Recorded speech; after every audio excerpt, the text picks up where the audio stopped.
Bada bing, bada boom. Bada bing, bada boom. Can we move this camera more this way? Bada bing, bada boom. I think we're live. I think we're live. Yo, what's up, everyone? It's your boy Tyler. Welcome to another episode of Drawn Talk. And yeah, this is going to be one of those chill drawing streams because we're getting ready for Demons Volume 2 coming out Indiegogo September 15th. So we're going to be answering some questions. We're going to be coloring some pages, and then I had some questions in the Discord that we're gonna go over first of all. So let me switch over to this page. Awesome. All right. Real quick, guys, we got Ichthus in the house. We got Kinma, Zach's Art Channel, Furt Gang, and then Jay Espen. But real quick, guys, check out my shirt. Hold on, let me go back. Check out my shirt. Hashtag make comics. Let me actually. This is kind of cool. So, this right here. Let me open this up for you guys. This right here is where you can get some Drawn Talk merch. We got the Furt Gang t-shirts. I have that over there on my couch. Babe, can you check me over that shirt? You can do it. I believe in you. One good throw. Ugh. Awesome. So here's some of the shirts. We have the hashtag make comic shirts. So I didn't want to show anyone these shirts until we freaking had them. So I'm putting the link in the description if you guys want to purchase them. Oh frick, it's super. Hold on, y'all can't even see this. Here we go. There you go. So right there you got the Furt Gang merch. So right there we got hashtag make comics. And then right here we got the Furt Gang shirt. Furt freaking gang. Thanks, babe. So yeah, guys, that's what's freaking going on here in our lives. That's what's going on here in our lives. Also, we got Sam Hershey in the house. What's up, my boy? Dude, we got to figure out weekend plans. We got JJ Boy saying, hello, Drawn Talk. How are you doing today? I'm doing swell. This was my first day at my new job, and my boss was like, all right, I'm going to give you this task. It's going to take you all freaking day. And I did it in 5 minutes. 5 freaking minutes. So he had to figure out what I needed to do. After that, Alan Ellsworth says, what's up, Tyler? How you doing, Alan? It's been a while since we've seen you on the stream. And then Sam Hershey says, I want that shirt, but I don't want to wear it to work and people think I'm part of some sort of Furt gang. You are part of some gang, okay? Dude, real quick, Sam, this message is just for you, but Ren and I were freaking laughing on the way home. We said some pretty racy things at your house that night. You know what's up.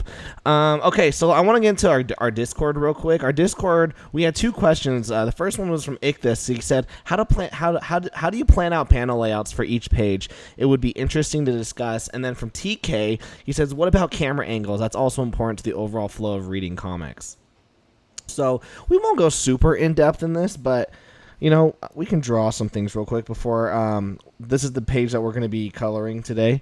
It's John the Revelator. He is, well, I mean, we can just guess. So this is, volume 3. This is the end of it. This is the end of the series. And John the Revelator, he's an angel. He knows basically how. He's under orders from God.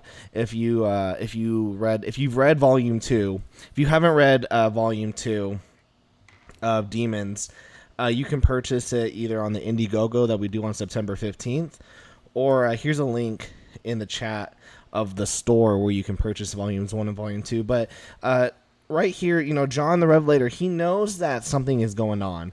He knows what's going on. He knows how some of this is going to play out, and he knows what is needed in order for the characters to win. He knows the sacrifices, and because of this weight of this knowledge, right here, he's very sad right here because he's just so burdened by the knowledge that he has. So that's the page that we're gonna be coloring. We got Arno Lopez in the house saying Ferk life equals Ferk paradise equals Ferk heaven. That's what I'm talking about. Because Ferk gang equals Ferk life equals Ferk paradise, and Ferk paradise equals Ferk heaven. That's what I'm talking about. This is a freaking cult, everyone. So real quick, let's go into panel layouts real quick. So typically there's so many different ways that you could lay out a panel. But also, guys, I got my dishwasher, I think, going on, the washing machine, and the air conditioning. I just hear a lot of okay. Bro, will you deliver Ferk gear, or do you have to ship it? Well, I don't print it, Sam. Someone else prints it for me and they ship it. Okay. So let's say you have a page. Okay, right here we're going to draw a page. This is for you, Ichthus. Now, laying out the panel it really depends on the script and what's happening. I mean, what was really cool, the reason why Tom King does these 9 panel grids is because all of his freaking all of his pages look the exact same. He doesn't challenge the artists. He just has them dialogue. This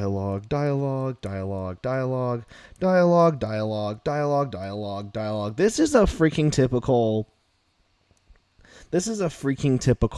Tom King page layout that he gives to his artists. It's kind of sad. Whereas what's different with Watchmen used this panel layout great. But here we go. For example, let's say you want to build tension. So you're going to... Okay. Let's say you want to build tension. Let's copy that layer. Okay. In this layer... Okay, we're going to have this. You could have... Okay, let's just say this, for example. All right. Let's say you have a five panel scene, and you're wanting to scare someone. So this, by the way, is on the right side of the comic. So there's another page here that we're not even going to deal with. So let's say right here we want to make this an establishing shot of our story to set up the scene. So let's say we have, our character right here. They're walking, and there's freaking, there's a staircase right here, and it's super scary. Things are broken. Then we can have them looking over, with their flashlight, trying to figure out what's going on. And then we could have, let's say we have a monster right here. We could have a monster, and then we shoot the right behind him. So now we know that he's right behind him, but we don't know what the monster looks like. And then we can have a close-up of him, and he realizes, he realizes that there's something behind him. And then and this is where a lot of people would make the mistake, instead of revealing the monster right here, because a lot of people would then be like, you would see the monster and it's like, it loses its effect, because as a reader, when I open my eyes, I can see the entire page, and I know that that's going to come. So what you'd want to do is then use this panel to have the character turn around.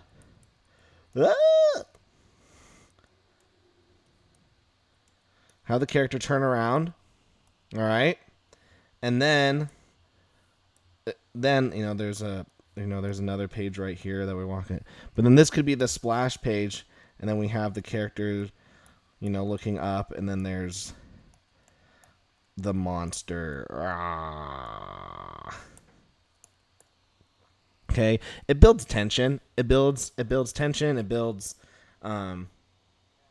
suspense, and you're pacing the reader through this scary moment.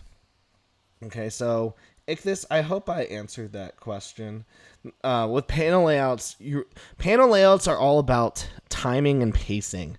So a good panel, so you're there to there. Let me find a marker. The point of a panel layout is to do two things. And this is just my opinion, guys. For all I know, I have no idea what I'm talking about. But control time. To me, that's what a good panel layout does, is it controls time. It controls the pace that the reader is getting said information.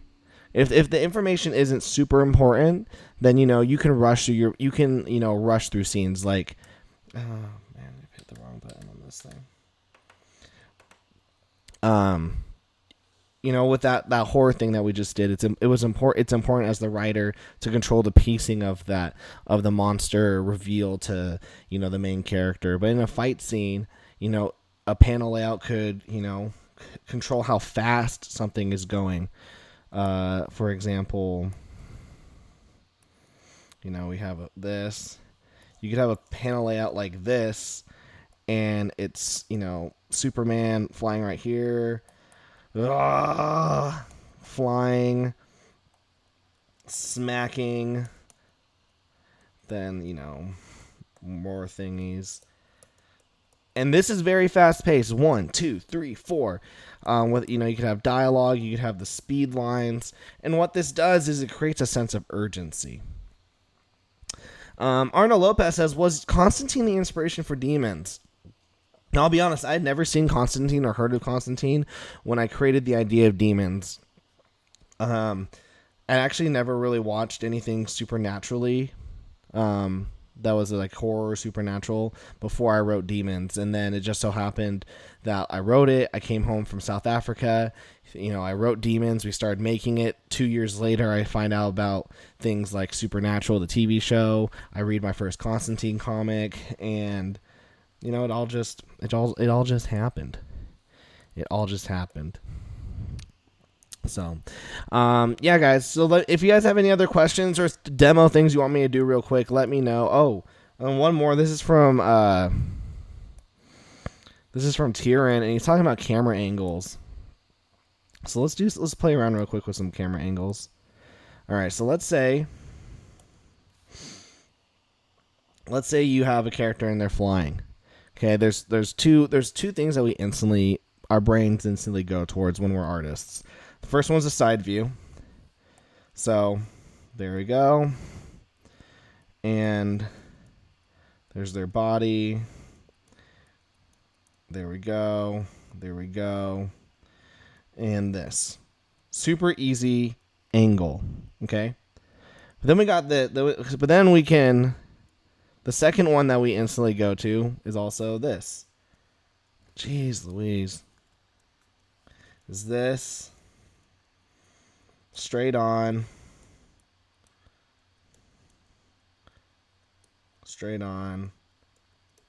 Okay. So these two are fine. There's nothing wrong with them. Okay?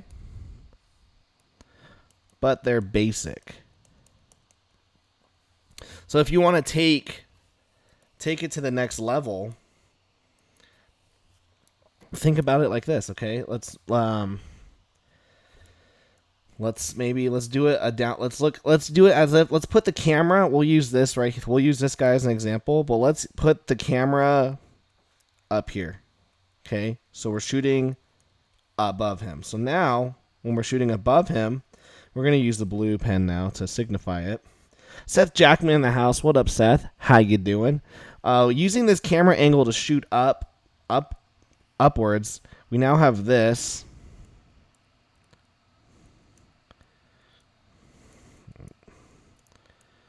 Let's see. I'm doing that all wrong. I did this entire angle all wrong. Let's try again.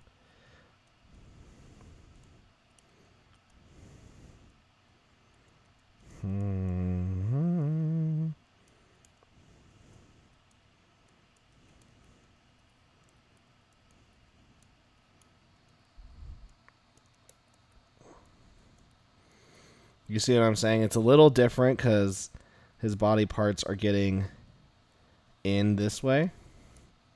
That's the angle that we're going for. Now let's do the angle, the camera. We'll use this a different one. Let's make the camera this time shoot. I don't like that green. Shoot downwards. So now we could have him looking down.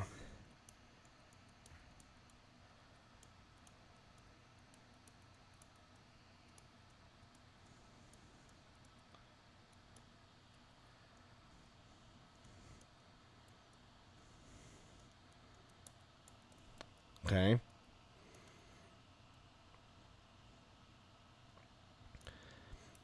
And maybe right here, we shoot it from this side, from a side angle. So maybe instead now it's him looking a little bit from here. So it's really about what the best angle is for your story and what you think would look best. Remember, guys, comic books are a visual medium. They're supposed to look cool. And if they don't look cool, what's the point of making comics? All right? So those are some good questions that I was happy to talk about. And if you guys have any others, let me know in the chat. But right now we're just gonna be talking demons, and we're gonna be talking, this page, what's up, and like I said, you got questions, you ask them, we're answering them. But right now, so let me put this microphone here. Right now, we're gonna do the worst part. This part is the longest part for me, and like we found out last time when we were coloring, I have the most imperfect process when it comes to coloring anything, because I just do things the long way.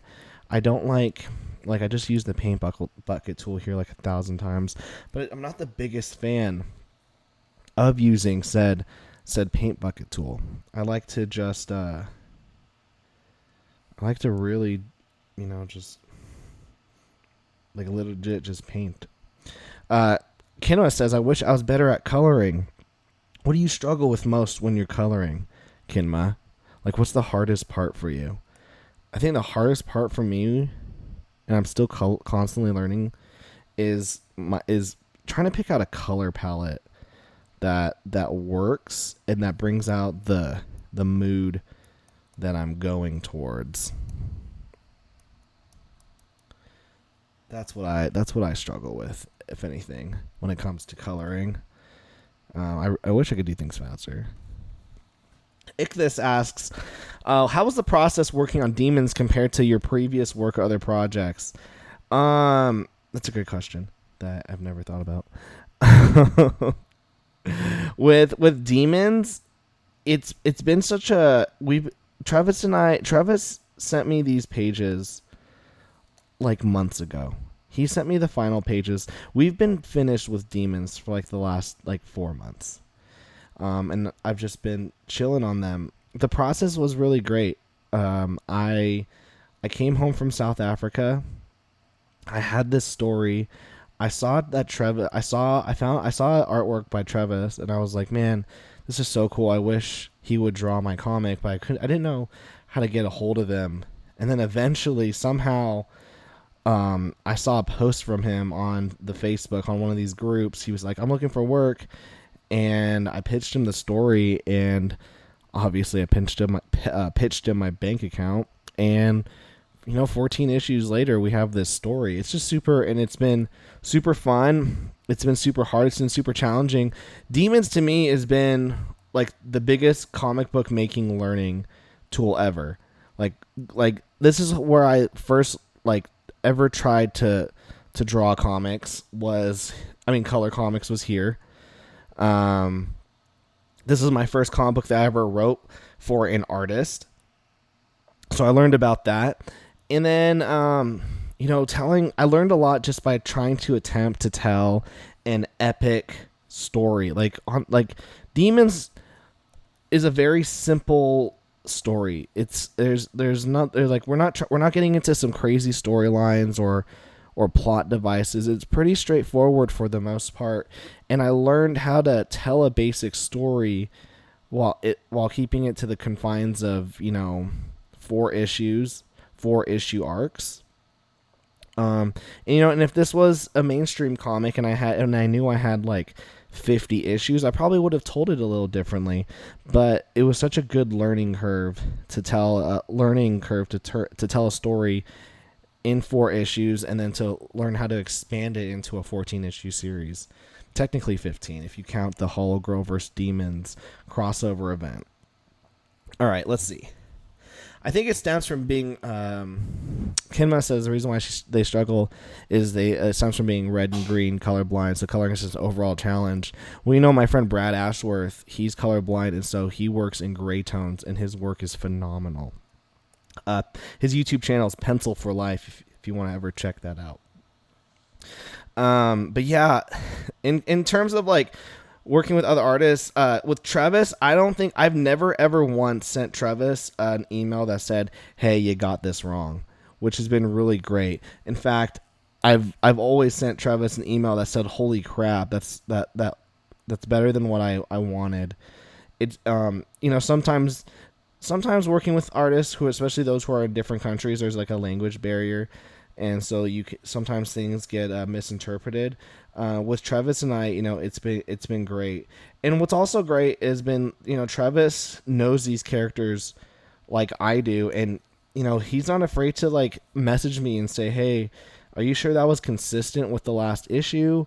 I don't, you said that he did this. Why would he do this?" He would really question me. And yeah, it was just nice to know that someone else valued my project as much as I did. So that was another thing. I've only paid 2 other artists, really 2 or 3 other artists to draw my stories, and I have them. I just haven't published them yet for you guys, but I have them. They're in the back burner. A couple, like I think probably 40 people have my comic called Entity. It's a sci-fi story. I did a print run of like 40, and I sold out at a Comic-Con that I went to, and then I haven't done anything with it since. Sam Hershey says, "Was there art in South Africa that you saw that inspired your techniques or anything like that?" That's a good question. It was actually funny because right before I went to South Africa, so I'm LDS, I'm a Mormon, and right before I went on my mission, I was in a very dark place, and I was trying to illegally download a movie, and I saw this ad with the Joker and his face was cut off, and I got so intrigued by it, and so I clicked on it. Found out that there was comics, and that there was like Batman, the New 52. That was my first entrance into comics at 19 years old. Even though I'd been reading like manga and whatnot, but like not comics. And so when I went to South Africa, I had this hunger for like making comics again. I was making them when I was a kid.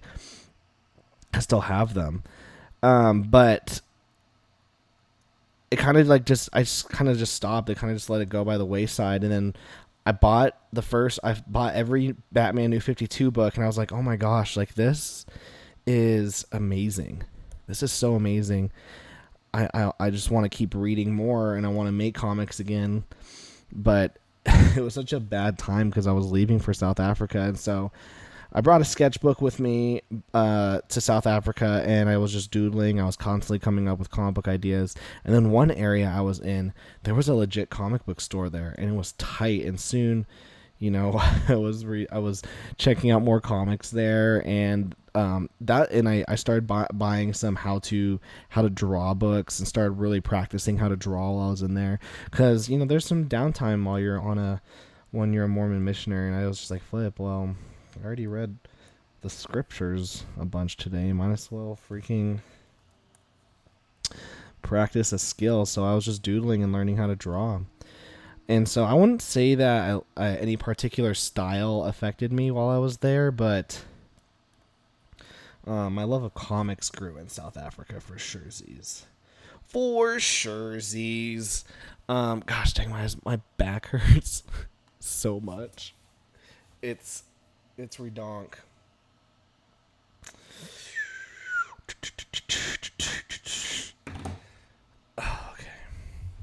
let's get to so I always start off, by the way, guys, when I color, I always start off with the skin and the hair and the eyes. I don't know why. That's just my thing I do. Do you guys have special processes that you have that you don't know why you do them, but you do them? So this right here, oh man, I wasn't planning on. I didn't.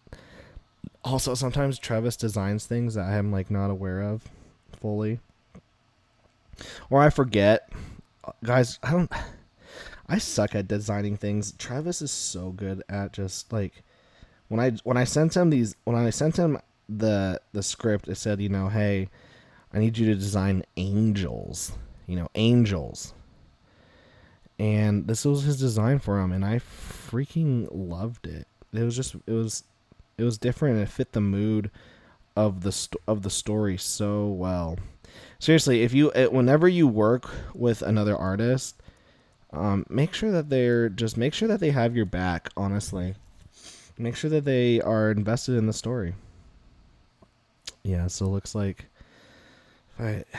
sometimes I forget. Sometimes I forget the designs of my own, and then we just go for it. We just try something new. We'll try something new with this angel. Ichthus says, for demons, was the idea of the art style looking like manga or something different in mind that you felt limited due to budget? That's a really good question, actually. So I actually have a book in my bookcase, and maybe one of these days, if we ever do like a hardcover book, I'll include those pages. But I originally was gonna draw demons, and have you guys ever seen read Arkham Asylum by Grant Morrison and Dave McKean? It's a very artsy book, very loose, very dirty.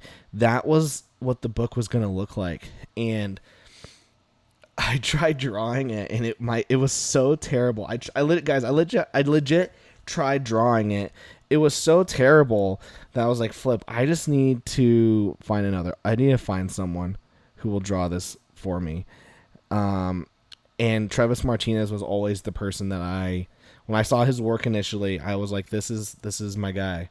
This is the guy that has to draw demons for me. So was it a budget constraint? No, it was my really shitty art, honestly. Family Mania in the house. It's my what are they, babe? What's Iris to us? Cousins? Those are my cousins-in-laws. How you doing, Iris? How's Caesar? How's your fam? How's Bency? And Bency. How are you and Lauren? Lauren and I are good. Lauren is super pregnant, but we're gonna come see you in 2 weeks.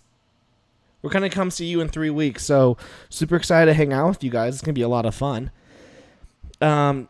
JJ Boy says, what's the most difficult part of the body you have trouble drawing? I heard one of the most difficult parts to draw are the hands. Yeah, dude, let's move over here real quick.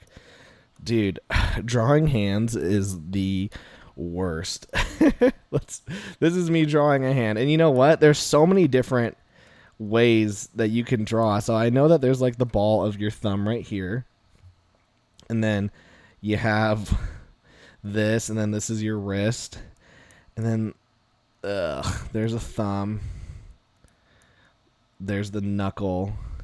Jeez, this is so bad. And then let's move this down so we can make more. And then you have this right here. And then it just depends on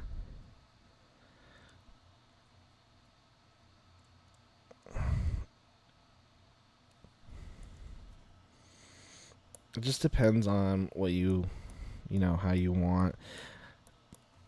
There's my hand. There's a hand for you guys. It's a rough hand.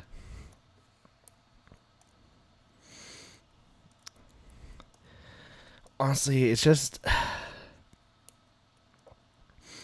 takes time. That's not even a good arm. That's a terrible arm. We never want to look at that arm again. But there's a hand. Honestly, and you know what? Here's the thing. You know what I was doing, JJ? Is I was looking at my hand while I was doing it.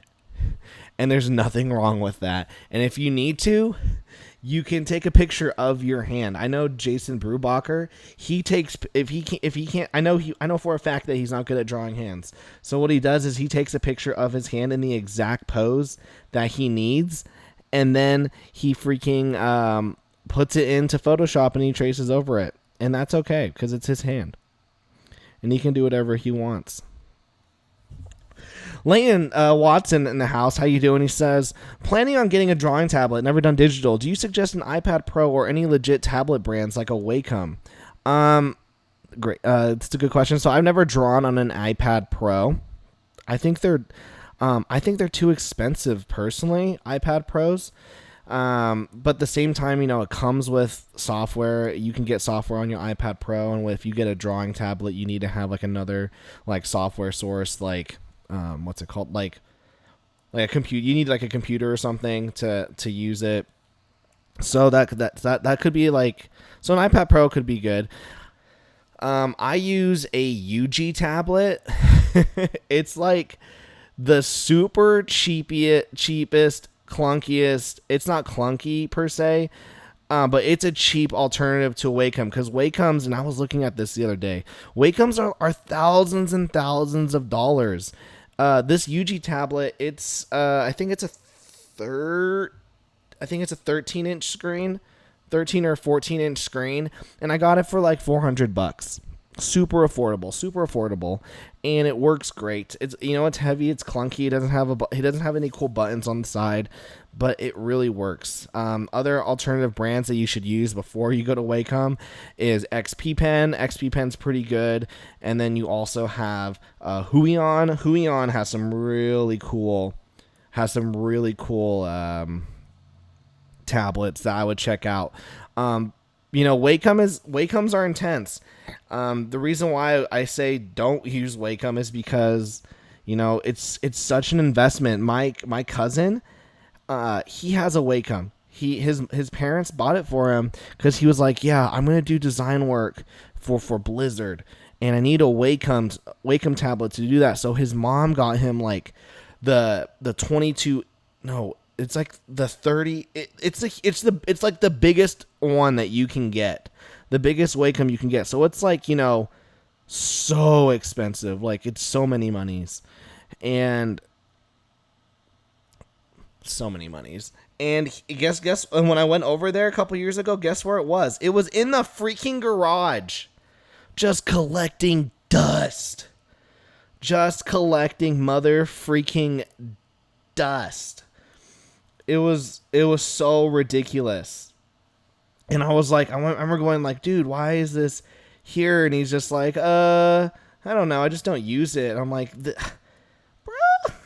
dude, if I had a Wacom tablet, a Wacom drawing tablet, oh my gosh. Granted, I don't have the space in this apartment for one that's so big. But yeah. So I've never drawn on the iPad Pro. I don't know. I've heard a lot of good things. But I don't think I would ever do that personally, but that's just me. Definitely do your research. Because everyone's different. Some people, Mitch Jared's, before he got his drawing tablet, he was using an Intuos, which is one of those ones that you draw, and it's not on a screen. And my friend Luke Cooper uses something like that. It's a bamboo. It's a Wacom bamboo. It's $20. It's a $20 drawing tablet. And if you're really good with using, hand-to-eye coordination on the screen, then get one of those. I had an Intuos, and I just couldn't do it. I couldn't get the hand-eye coordination in there. And so I gave it to my brother, who was able to use it a lot better than I could. He was doing video game pixel art for a time. Curious if he's still doing that. Ichthus says, my heart, can I have his Wacom then?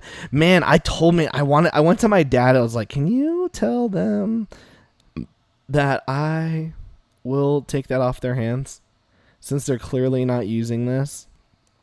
It was so, it hurt my feelings so much when I saw that in the garage. Um, yeah, man, it was redonk. I could only imagine if my parents bought me that, and then like what my mom would do. She found out that I didn't, if I didn't use it. Oh my stars. Arnold Lopez says Wacom's are expensive as hell. Yeah, they are. They are so expensive. They're stupid expensive, but the reason why they're super stupid expensive is because they know that they can, because they know they're really good. They are really good. They are really good tablets. But man, it would hurt my heart too. It would hurt my heart. Okay. All right. So now that we have the angel done, we're almost finished, guys. We can just now, let's see. I want this grass to feel a little blue. This is the hardest part, is trying to figure out the background colors, because I can change the color palette of the skins easy. But what really makes or breaks a demon's page is the background. So I gotta figure out what to freaking do. All right. Because when Travis and I started doing this, I realized that Travis's strong suits weren't backgrounds. So I had to pick up the slack. Okay. Flip. Okay. Here we go. But it'll be really nice, guys, to be finally finished with demons. We've done over 300 pages on a book. It really makes me, and I'm so grateful for Travis sticking out that long with someone. I don't know. After drawing over 100 pages for Undead Row, I don't know if I could draw the same thing for like 5 years. I don't know, because you got like people like Greg Capullo and Tony S. Daniel, and they draw. They've like Greg Capullo did a 5-year Batman run with Scott Snyder. Like all he did was draw Batman. Granted, he was getting paid probably a buttload, so I can see that. But yeah, I mean, by the end of Undead Row, and I love drawing Undead Row, every page was super fun. By the end of it, though, I was like, man, I need something new, and it's been really fun coloring demons again and bringing that back. JJ Boy says, which manga series is your favorite, and why is it your favorite? I don't read a lot of manga, but the three that I have in my bookshelf, I have Shaman King. I have the first 5 volumes of Shaman King. I here's the thing, guys. I really loved manga, but my mom didn't really love manga, and she could have cared less about manga. She hated it. So I didn't get to read a lot. I mean, I remember my friend gave me a Shonen Jump weekly, the really thick books, and I thought this was the coolest thing ever. And gosh dang, did my mom burn that thing. She hated it. She hated it so much. But I really liked Shaman King. And if I ever can get back to reading it, I would. I have Kingdom Hearts. I really like Yu-Gi-Oh! I love freaking Yu-Gi-Oh! So much. Yu-Gi-Oh's the bomb. And then what else do I have? What else do I like? I read some Yu Yu Hakusho. That was cool. Trying to think what else. I read the first 10 Naruto. I gave up on One Piece when I realized that they were never gonna find the grand treasure. Ever. So I was like, okay, I'm done. I read a bunch of Rurouni Kenshin when I was in middle school. I thought Rurouni Kenshin was cool. I read D and Angel from Tokyo Pop. It was like a romance, but it was pretty cool. It had some cool action. I liked watching Beyblades. Dragon Ball Z and Dragon Ball are pretty dope. Yeah, that's it. I don't do as much manga, although they're so much more affordable. I probably should. Zach's Art Channel says it's time to do. Yeah, dude, man, I freaking love Yu-Gi-Oh. There was a stint, and I don't know if my wife's grateful or not about it, but I was playing Yu-Gi-Oh on like my Game Boy Advance like so many hours every day. So many hours. It's just because there's one character that I never got to unlock, and I found out how to unlock it, and I wanted to unlock it at my age. JJ says, why would she ever burn a manga book? What did they ever do to her? Gosh, man. And my mom's Asian. You think that she'd be pro. You think that she'd be pro. Evidently not. Arno says, for nighttime backgrounds, I use dark indigo and some Seacrest blue, depending on the style. No, yeah, for sure. I think, this is a dark purple that we'll be using. And don't worry, we're not done. So now... we got Comics Juke Joy in the house. We got my boy Justin. How you doing, Justin? Arnold Lopez says you should read First of the North Star. Oh yeah, what's it about? Let me know. I'd love to know what it's about. Okay, this is the fun part. Now we get to do the highlights. Typically with demons, it's just highlighting. But like if you look at my other comics that I did, like the Hardline. Jeez, where am I? What layer? You look at the Hardline. It's a little different. My coloring style is very pastel-y, which I really like. The comic, I wouldn't color demons the same way that I would color a crime book. I would do it completely different. Adam T. Bennett says, one of these days I'm going to hound you to read my comic, see what you think of it. Oh, dude, I read your comic, the one that you sent me.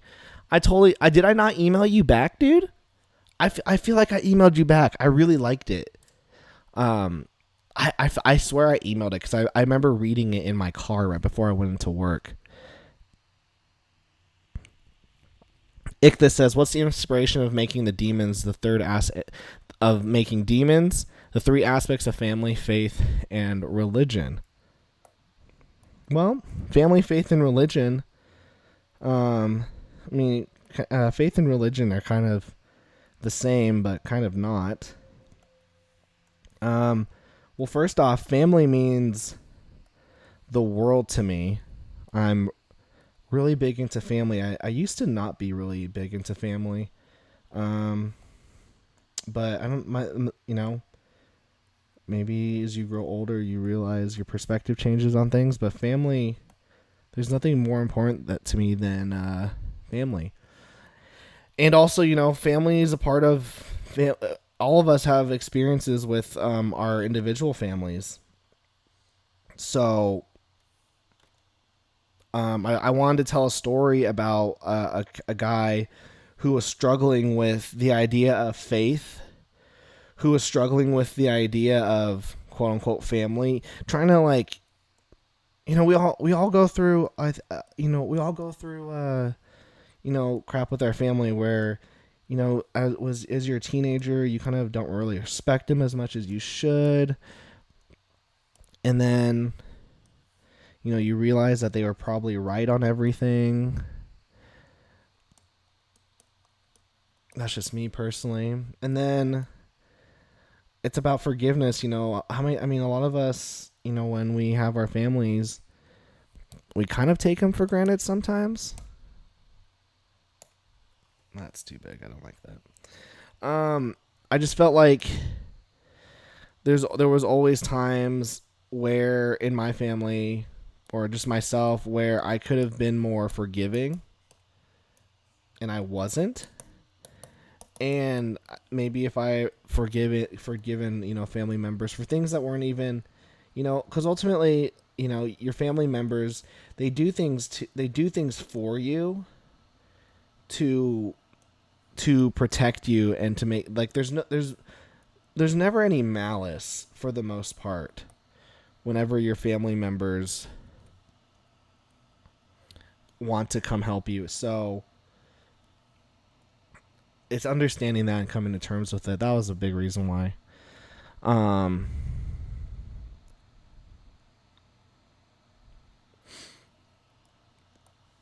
Justin, yeah, I saw that video that you sent me. I just I just was watching it and I was like, uh I was kind of scared. I was like, man, well, there goes all of my color theory and my belief system that I was taught since I was 4 years old.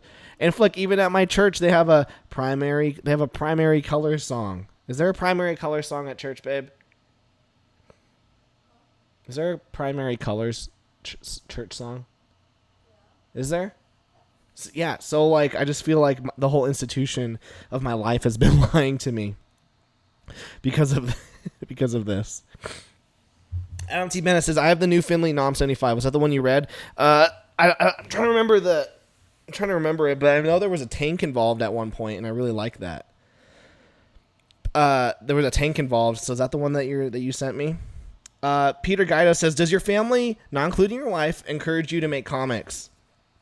I think my parents still think that I do this for funsies. I don't think they really take me. I don't really think they take it seriously. Yeah, I don't think my parents, my family really takes it seriously. They just think it's something like I do for fun. And I'm like, no, like I really want to do this as a career. You know, that's why I sell my comics. That's why I do these streams, is to eventually, you know, do this for a living. I mean, you know, we've got the hashtag Make Comics t-shirt right here. If you want to, you know, if you want to buy a hashtag Make Comics shirt, it's on the link in the description. You know, if you want to buy one of my comic books, one of the Demons graphic novels, put that link in the description as well to the store. But yeah, I'm not gonna say they encourage me, but they don't discourage me. They don't really say, they don't think anything of it. They're just like, oh yeah, and you know, Tyler does art and it's kind of cool, but that's really as far as it goes.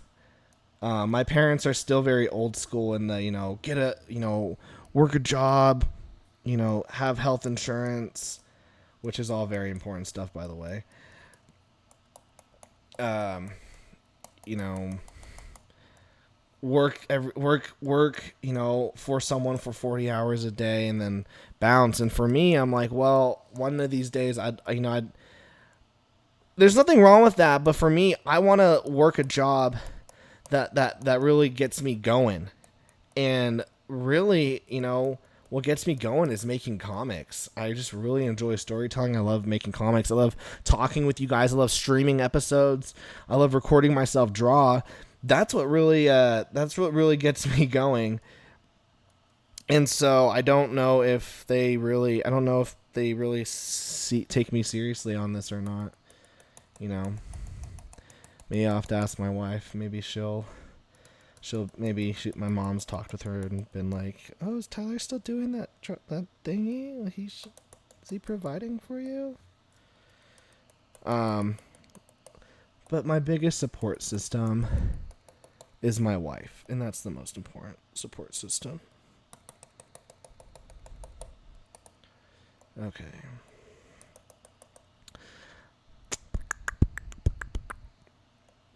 Let's see. Let me get back to the chat. Layton Watson says, one manga that sticks to me this day, despite how bad it is now, is Fairy Tale, because it brings up the idea of choosing your family.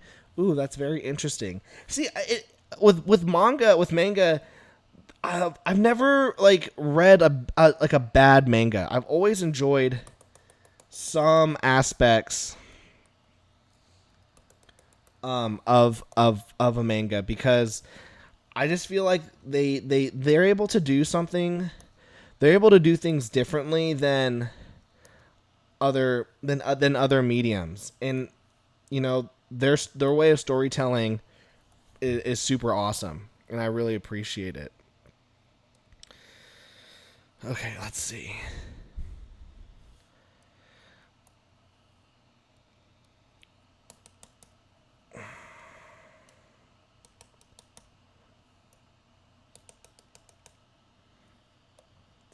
Gotta get this angel, you know, posing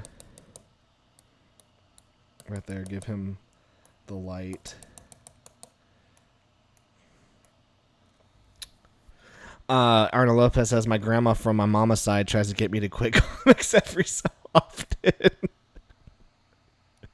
Oh, that's hilarious. That is so funny. Sorry about that. You know, some people just don't get it, which is fine. You know, I think some of us live in the generation where they still don't get nerd culture. Like, they see it on TV and are like, oh yeah, they're nerds. But it's like, no, like we exist in other forms. I don't know. That's just me personally.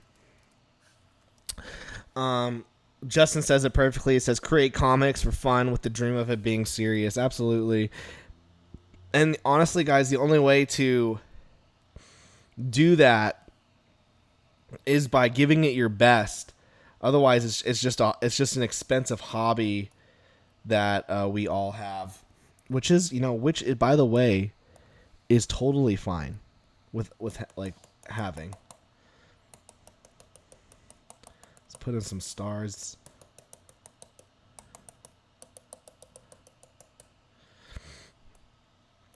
It's totally fine to have an expensive hobby like comics. But if you want to make it, if you really want to make it, you know, you got to do what needs to be done. You've got to put in the hustle. All right, let's see. I don't like that. You got to put in the hustle and the grind to get better, to constantly improve. And it's freaking frustrating sometimes because you're like, man, I just wish. Because ultimately, what we all need is more time. If we all had some more time, we could do this ish.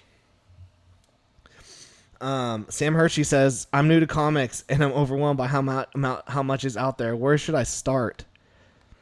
Dude, Sam, start with my bookshelf. I've got some great comics. For you. But you know, the great thing about comics is that everyone has their own. There is a comic book for everyone. Everyone can enjoy a comic book. There's a comic book out there for everyone. You just got to find it for yourself. So Sam, you come next time you come over, boy. Let's give you a comic book, man. There's some good ones out there. There are comics where, hey, in the chat, have you ever cried when reading a comic? If you have, put it in the chat. But the only comic that I've ever cried in was Spider-Man Blue by Jeff Loeb and Tim Sale. It's Peter Parker's talking about how he fell in love with Gwen Stacy. Oh, dude, it was such a heart ripper. Okay, let's see.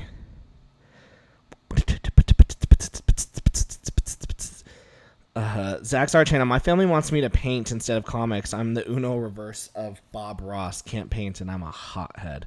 Yo, painting's hard. But you know what though is if you could like paint like Ross draws, like Ross. If you've never checked out Ross draws on YouTube, go check out Ross draws. He is such an awesome digital painter. I hope to one day be able to digitally paint like him. I just don't have the time to do it. But you wait. The day that I get time to practice digitally painting, that's when I'm gonna try to draw like Ross draws. All right.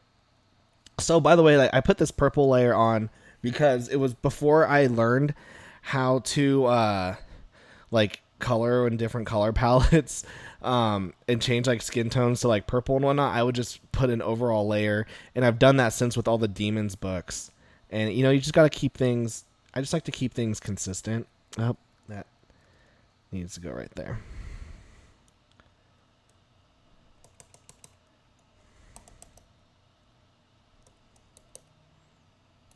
There we go. All right, guys, there's this page done.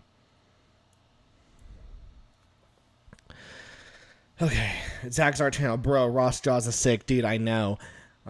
That guy has like the largest Wacom antique. That's why he's able to film those videos. Lane Watson says, what books did you use to study the fundamentals like 3D shapes? Hold on real quick. Let me grab my books.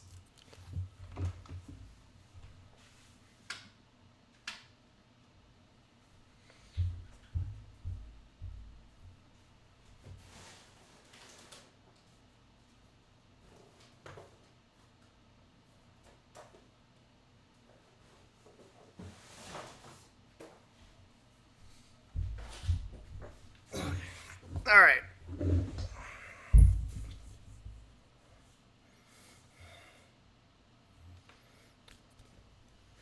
By the way, guys, remember to smash that like button.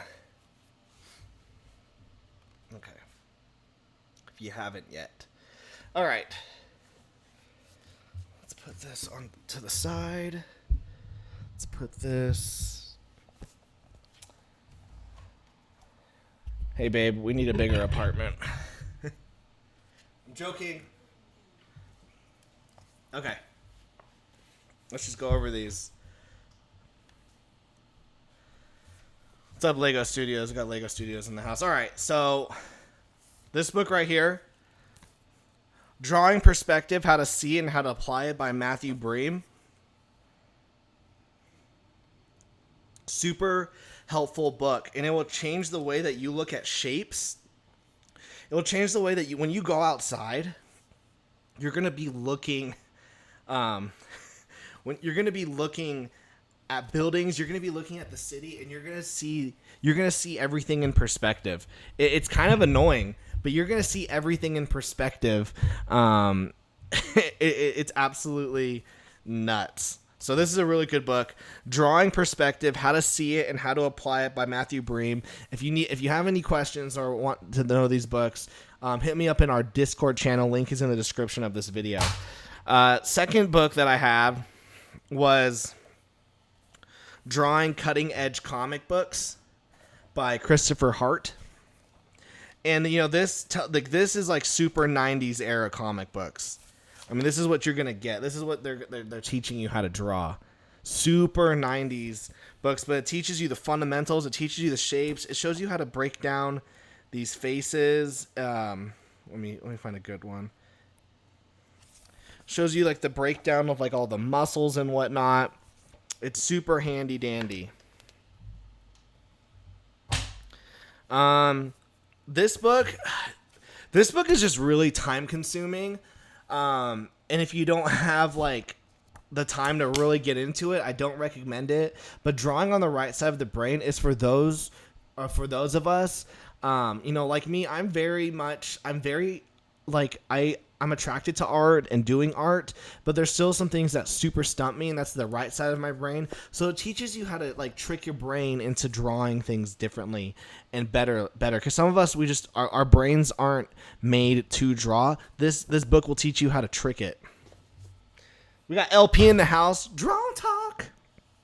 I got this book in South Africa, Draw Manga Complete Skills by Sonia Leong. Absolutely great book. It goes into the digital aspects. It goes into lettering. But it's very manga focused. But gosh, there's so much stuff that you can learn. Hold on, To this day, I still use this breakdown. Gosh dang, I'm trying to figure this for my heads. Yeah, I still use this breakdown for my heads. So Drawing Manga Complete Skills. I mean, everything from markers, penciling, screen tone, it's all here. And then, this isn't a drawing book, but this is Alex Garland's Jock Dredd. So this was from that movie Dredd, the most recent one. And Jock, one of my favorite artists, he made a really quick comic based off of the movie. And so I got this because you could really see like the layouts of how he would have made this movie, along with like the script right next to it. So it was really good concept art. And it just goes to show that you can make a good comic with literally 1 micron pen and a Sharpie. That's literally what this entire comic is made out of. Is 1 micron pen and a Sharpie. So those are my books. Ichthyus says I'm going to look into drawing cutting edge comics. Yeah. It's a really good book. I really like it. And here's the thing, guys, with all of these art books, you could buy every art book and you're still not going to get better. So what do you need to do with these? You just need to sit down and you just need to draw. You need to draw everything. You need to draw humans. You got to draw them in so many different poses. You got to practice, drawing these poses. One of the best websites that Justin Ori told me to do is to go check out quickposes.com. And what you'll do is they'll give you a pose of someone, and you have 30 seconds to break down the pose. So what it would look like is you'll have a person, and then you look at the screen, you go, okay, I got to draw that in 30 seconds, and then you just start messing with it, So there's the eyes, there's that, and now there's their neck, and then there's their chest, and then their pelvic bone.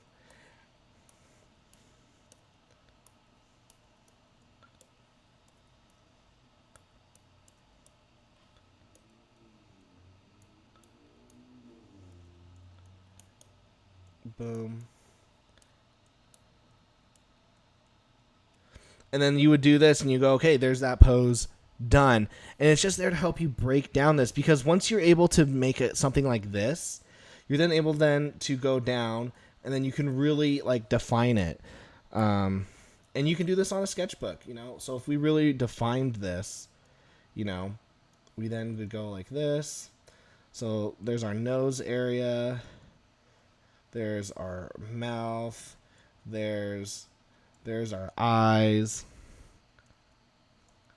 There's this. There's our ears. There's our hair.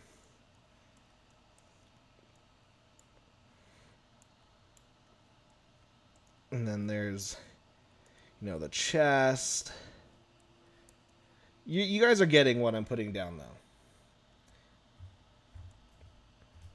There's this arm. There's that.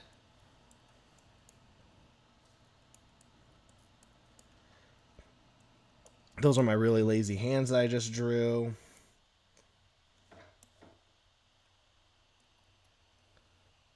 You guys are seeing what I'm putting down, all right? So ultimately, you could buy 1,000 books. You can buy 100 different things of camera gear. You can buy 100 different types of tablets. You can buy every type of drawing program. You could buy every type of ink pen, marker, watercolor set, paintbrush. You could do any of that. Regardless of it, it's not the tools that you have, but it's what you do with those tools. And the key word in that is doing. Are you actually doing anything with these tools? Zach's Art Channel says, do you like digital art or original art? I've actually, since knowing, I've been doing digital art and just sticking with it for the last 3 years, up until I met Justin Ori, and he was all like, you gotta do traditional art, man, you gotta get good at that. And I was like, screw you, Justin. And then finally I started doing it, and I started really liking it because of Justin. And so, now I've been doing a lot more traditional art. So typically what I do now is I'll do something like this digitally. Even though this is still rough, I'll blue line it. I'll print this out and then on a piece of paper, and then I'll ink it traditionally. So I do a mixture of both digital and traditional art now. Almighty DC says, is there a superhero that you wish was used more? A superhero that I wish was used more. I wish that Green Lantern would have a really cool series. I wish that Hawkeye would have a really cool series. So basically, archers. My two favorite Marvel characters are Hawkeye and Black Widow. And I haven't seen a good Hawkeye comic since Matt Fraction's run. And I haven't read a good Black Widow comic since... Phil Noto's run was pretty good, and Mark Waid's run was pretty good. I know we all beef about Mark Waid, but that was a pretty good run. Huntress Someone said Huntress in there. Yeah, Huntress could definitely be used more and better. I miss Belly Button Huntress, where you could see her belly button. Rest in peace, Huntress's belly button. So, yeah, that's a shame. So yeah, guys, let's. So this is where I'm at right now with drawing demons. I don't know, why did I skip this page? I don't know why I didn't color this page too. But yeah, thanks guys so much for being here. Let's do some real quick. I'm gonna put the links out real quick. If you want one of these, hashtag make comics shirts, or if you want a Ferk Gang shirt, link is in the description. You can order it and it'll get to you within 2-3 weeks. And then if you want to buy Demons Volume 1 or Volume 2, and you before the Indiegogo campaign, you can wait till the Indiegogo campaign, but if you don't want to, here's a link in the description. We'll get your order, we'll mail it to you within 2 weeks as well. Let's see. So yeah, right here is the Draw and Talk merch. You know, we have a woman's classic tee, we have a male. This is actually just unisex, so if you're going to want to wear this one, you can. You know, we got some phone cases, a mug, sticker, hoodie, and then this is the hashtag make comic shirt that I'm wearing right now. And then here's a demon shirt. It says, "You don't know the demons I fight." Because ultimately, Demons is a story of personal demons. It's fighting the demons within ourselves, demons that haunts us every single day. Because ultimately, we need to learn how to forgive ourselves. That's ultimately the story of Demons, is learning how to forgive ourselves. Leighton Watson says, Zatanna, because only Paul Dini wants to use her for some reason. I do agree. Zatanna is definitely unused. Although she played like a role in Batman Damned by Brian Azzarello and Lee Bermejo. That was a freaking good duo.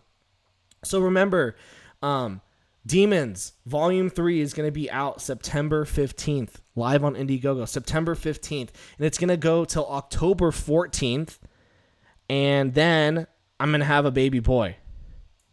Then I'm going to become a dad. And so it's absolute crazy. So, but if we're still probably going to be coloring pages then, maybe if I can get all these pages colored by October 14th, that would be awesome. And it's possible. I just got to really grind. Then we'll send out the pages to the printer, and then we'll fulfill them. And the goal is to get them to you guys by December earliest, January or February the latest. I really hope it's not February though, because that would be unacceptable. So yeah, guys, there's our pages. So we colored this page today, and then we colored this page 2 days ago. So we're really making headway on this. Zach's Art Channel says October is my birthday month. Well, dude, man, you gotta treat yourself. Treat yourself. We got 19 people in the house watching. Thanks, guys, for being here. If you guys have any questions, we'll do this for another 20 minutes, and then we're gonna bounce. We'll do this for another 20 minutes, and then we're gonna bounce because I gotta go cuddle my wife, and then I gotta go to bed. So if you guys have any questions, if you guys have anything you guys want me to draw right here, I will do that, and we'll just have a silly goose time. We will have a silly goose time.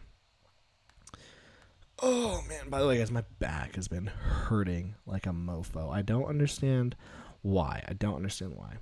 Arnold Lopez says, Ty, you should start a Twitch channel.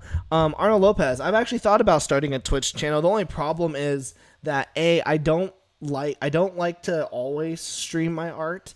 And 2, I just feel like if I'm in, like, I feel like the more places I'm in, the less places that I'm in, you know? So, like, this is a good place. Like, I like YouTube, and I know that people know that I'm at YouTube. But don't get me wrong, maybe you know, if I would do a Twitch if I was doing this full time. If I was doing this full time, I would do Twitch to live stream my art, and then I would do YouTube to pre-record videos slash do live shows like this where we have like creators on and whatnot. Cub Wiz in the house says, "No, I just got here." Cub Wiz, don't. It's all good. It's all good because we're gonna have a show on Wednesday. It's not a live show; it's a pre-recorded show.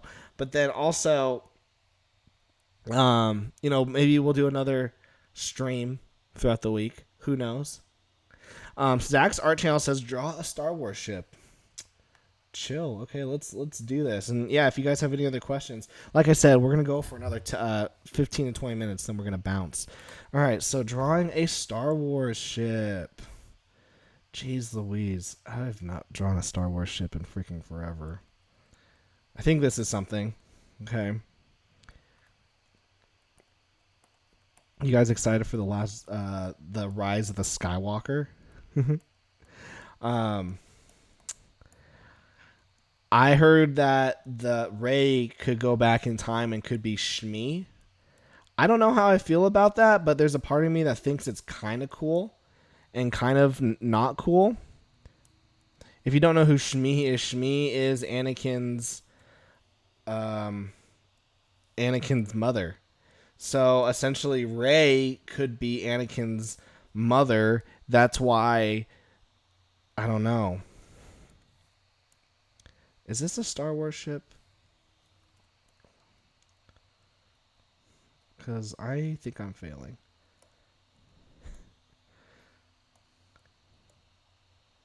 I'm failing super hard. Arnold Lopez says Spawn number 300. Ooh, yeah, Spawn number 300 is coming out. Is that this week? That's exciting. That's exciting. That's it, and that's awesome for independent creators because Spawn's just so monumental in that it's by Todd McFarlane. It's a guy who basically said F you to the system, and him and the boys created Image Comics, but he's really the only one. He's now I think he's now the only one who has stuck to his guns and not done anything else for Marvel or DC. Like Eric Larson is back at Marvel now. Jim Lee, who's been at DC forever. Rob Liefeld's been, doing Marvel and DC stuff forever. Who else? Mark Silvestri has a Batman book coming out. So really, Todd McFarlane is the only one who really stuck to his guns and was like, I'm not doing this. He really was the one who was like, F you to the system. JJ Boy says, are you trying to draw a TIE fighter? Yeah, that's really good. Right now it just looks like an orange or a tire. So yeah, you are absolutely right. Am I trying to draw a TIE fighter? Yeah. I'm just doing this from memory because I absolutely have no idea what a TIE fighter looks like. I know there's some of you guys who are watching who are like, wow, Tyler, this could be the worst thing that I've ever seen. And, you guys wouldn't be wrong. I have no idea what I'm doing. Zach's art channel, screw you for saying I should draw a Star Wars ship. This is so bad. Rob Liefeld had one Kickstarter and an Indiegogo. Yeah. He didn't fulfill it. Can I rant real quick? I'm going to rant. My biggest pet peeve is creators who do Kickstarters who don't fulfill. Gosh dang it, do I hate that.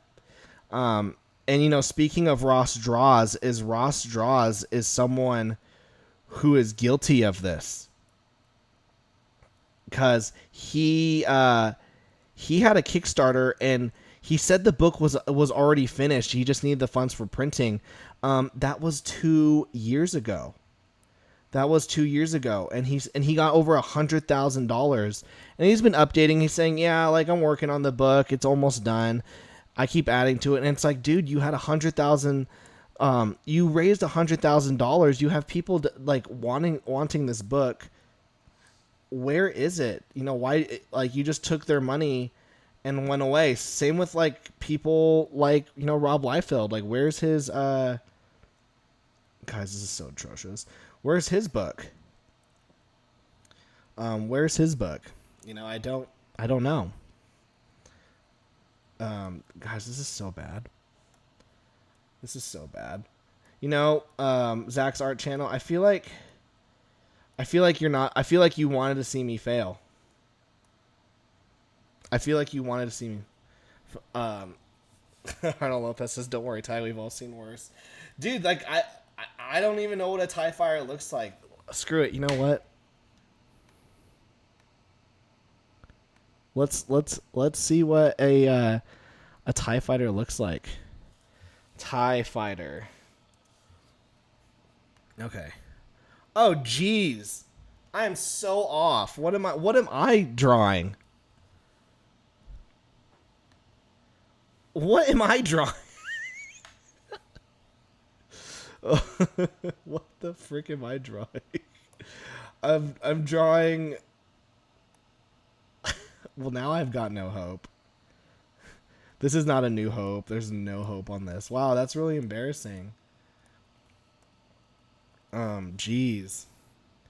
What a fail. What a fail. Jeez, I could have just done this.